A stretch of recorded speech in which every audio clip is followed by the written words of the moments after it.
Hi, my name's Greg and I've got a few things I'd like to talk to you about. The first thing being about alternative fuels. Think that we need to get a lot more of those happening, but at a price point that actually makes it worthwhile for us to actually be alternative fuel friendly. At the moment, the amount of saving that one actually has in real dollars doesn't really hit the wallet well enough. If I put E10 into my car, I get about a third less, and all I'm doing is I'm helping the environment, but it's not actually helping my hip pocket. Second thing is, as far as parking is concerned, a bit of a joke. A lot more density around the eastern suburbs where I live, and certainly in the city. Let's talk about the eastern suburbs. A lot more density, very little parking, and at ridiculous prices if you actually do go. I think that the whole idea of having on-street parking meters that are there for about half an hour to an hour odd, at very high prices again, causes two problems. One is it drives everybody into the malls, into the Westfields of this world, and also in terms of the strip malls, really very few are being it's very hard to do business in those strip malls. The demerit system, I'd rather see that the demerit system actually also rewards people for quality behaviour.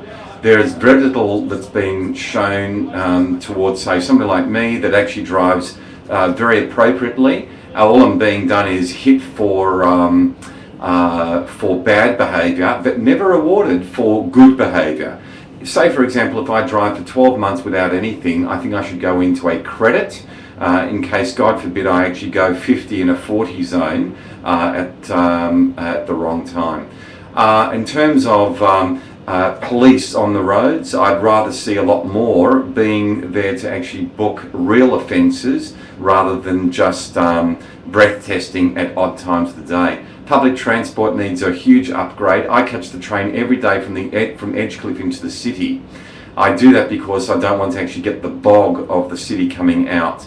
The trains are just an appalling mess. The quality of the eastern suburbs railway is just third world. I've been to Shanghai recently and it's just extraordinary, where you can count down to the absolute second and know that things are, that it's a reliable system.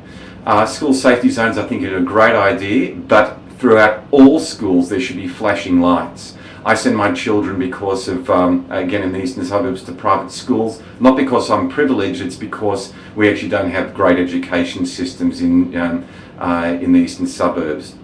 And I've chosen to send my children to private schools, and outside both of those there are no flashing lights. I do think all schools, whether private or public, should actually have those. Toll-wise, I think we should really be seeing to what extent we can get Sydney moving well. Toll should be down to a minimum. I would rather think that, that the state government puts a flat fee on everybody, and maybe $200 or $300 extra, and just get rid of the tolls.